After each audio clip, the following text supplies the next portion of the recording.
ঘরে এক টুকরা বাঁধাকপি আর এক টুকরা মুরগির মাংস থাকলেই এই রেসিপিটি তৈরি করুন। তীব্র গরমের পরে যখন দেখা যায় যে টানা বৃষ্টি হচ্ছে, তখন কিন্তু বিকেলবেলায় কিছু ভাজা পোড়া খেতে মন চায়। তখন কিন্তু চাইলেই এই রেসিপিটি তৈরি করে ফেলতে পারেন। ভীষণ স্বাদের এবং পরিবারে যাকেই খাওয়াবেন সেই কিন্তু আপনার প্রশংসা করতে একদম বাধ্য হবে। এতটাই টেস্ট আর এতটাই মজার রেসিপিটি। আসসালামু আলাইকুম। আমার আজকের রেসিপি তৈরি করতে প্রথমে যেটি লাগবে সেটা হচ্ছে বাঁধাকপি। বাঁধাকপিটাকে আমি ভালো করে কুচি করে কেটে নিয়েছি আর সাথে একটু গাজর নিয়েছি। আপনারা চাইলে কিন্তু গাজরটা নিতেও পারেন বা নাও নিতে পারেন, এটা জাস্ট অপশনাল। তো মেন স্বাদ কিন্তু বাঁধাকপি আর মুরগির মাংস। তো আমি এখানে কিছু পরিমাণে বাঁধাকপিটা কুচে নিয়ে ভালো করে ধুয়ে পরিষ্কার করে রেখেছি। আর এখানে নিয়ে নিচ্ছি মুরগির একটা বুকের মাংসের পিস। আপনারা চাইলে কিন্তু কম বা বেশি করেও দিতে পারেন। আমি এখানে ছোট একটা মুরগির বুকের পুরোটা মাংসই দিয়ে দিচ্ছি।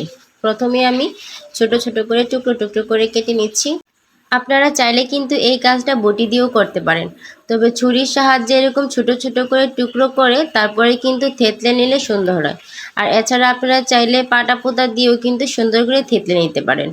তো আমি এভাবে টুকরো করার পর ছুরিটা দিয়ে এভাবে আঘাত করে করে হালকা একটু থেতলে নিচ্ছি, যেন মাংসটা আস্তে আস্তে না থেকে হালকা একটু থেতলে যায়। এতে করে এই স্ন্যাক্সটি খেতে খুবই স্বাদের হবে। আমি এই পর্যন্ত এই রেসিপিটি যাকেই তৈরি করে খাইয়েছি সেই আমার অনেক অনেক প্রশংসা করেছে। এই রেসিপিটি মূলত আমার নিজেরই করা, কারো কাছ থেকে দেখে আমি এই রেসিপিটি করিনি। বাসায় যখন কিছুই ছিল না তখন আমি এই রেসিপিটি করেছিলাম একদিন। তারপর থেকে আমি প্রায়ই এই রেসিপিটি করি, কারণ এই রেসিপিটি আমার বাচ্চা থেকে শুরু করে পরিবারের সবাই কিন্তু খুব বেশি পছন্দ করেছিল। তাই ভাবলাম আপনাদের সঙ্গেও শেয়ার করি। তো আমি এখানে মাংস কুচিটা দিয়ে দিয়েছি বাঁধাকপিটার সঙ্গে। তারপর এটাকে টেস্ট বাড়ানোর জন্য হলুদের গুঁড়া আর লবণ আর দিয়ে দিচ্ছি গোলমরিচের গুঁড়া। তারপরে এখানে আমি দিয়ে দিচ্ছি আদা বাটা। আদা বাটাটা আমার ডিপ ফ্রিজে ছিল, সেই জন্য আমি এটা বরফ অবস্থাতে দিয়ে দিলাম। দিয়ে দিচ্ছি কিছু পেঁয়াজ কুচি আর দিয়ে দিচ্ছি কিছু কাঁচামরিচ কুচি। তারপরে একটু দিয়ে দিব রসুন বাটা। আপনারা চাইলে কিন্তু এখানে যে কোনো চাট মশলাও ব্যবহার করতে পারেন। আমার কাছে চাট মশলা ছিল না আজকে, তাই জন্য আমি এখানে চাট মশলা ব্যবহার করতে পারিনি। চাট মশলা দিলে কিন্তু এই রেসিপিটা আরও অনেক বেশি স্বাদের হয়ে যায়। তো আমি এই সবগুলো উপকরণকে সুন্দর করে মেখে নিচ্ছি। মেখে নিয়ে একদম নরম নরম করে ফেলেছি। তারপর আমি এখানে দিয়ে দিচ্ছি চালের গুঁড়া। আপনারা চাইলে কিন্তু আটা অথবা ময়দাও দিতে পারেন। আমি এখানে চালের গুঁড়া দিয়ে দিচ্ছি। প্রথমে আমি অল্প অল্প করে দিচ্ছি, দেখছি যে কতটুকু লাগে সেই অনুযায়ী দিতে হবে। বেশি দিয়ে দিলে কিন্তু আবার শক্ত হয়ে যাবে, সেই জন্য আমি এটা দুইবারে দেওয়ার চেষ্টা করেছি। এখানে ছোট্ট একটি টিপস হচ্ছে, বাঁধাকপিগুলো কিন্তু ভালো করে ধুয়ে পানিটা ভালো করে ঝরিয়ে নিতে হবে, না হয় কিন্তু এখানে চালের গুঁড়া কিন্তু বেশি ব্যবহার করতে হবে। এতে করে বেশি চালের গুঁড়া পড়ে গেলে কিন্তু খেতে বেশি একটা ভালো লাগবে না।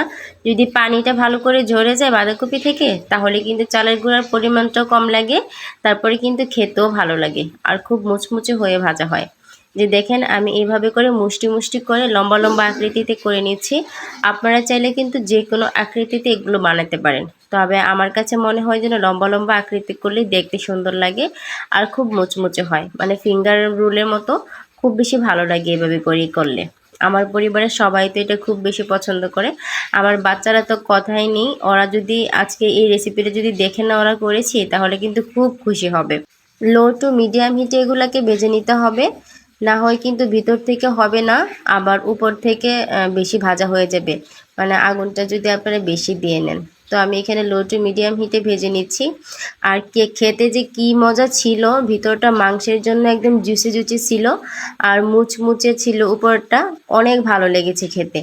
আপনারাও বাসায় একবার ট্রাই করবেন, এটি খেতে যে কি মজা, বাসায় একবার ট্রাই না করলে কিন্তু বুঝতে পারবেন না।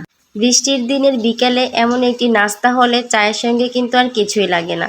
জাস্ট এমন একটি নাস্তা নিয়ে বসে কিন্তু ঘন্টাখানিক গল্প করা যাবে, সেই রকম টেস্টের একটি নাস্তা। আপনারা চাইলে কিন্তু আজই এইটা তৈরি করে ফেলতে পারেন এবং আমাকে কমেন্ট করে জানাতে পারেন। আমার এই ভিডিওটি যদি ভালো লেগে থাকে তাহলে কিন্তু আমার পরিবারের সদস্য হয়ে থেকে যেতে পারেন। তো আজকের মতো আমার এই ছোট্ট ভিডিওটি থেকে এখানেই বিদায় নিচ্ছি। সকলে সুস্থ থাকবেন, ভালো থাকবেন এবং আমার জন্য আর আমার পরিবারের জন্য দোয়া করবেন। আল্লাহ হাফেজ।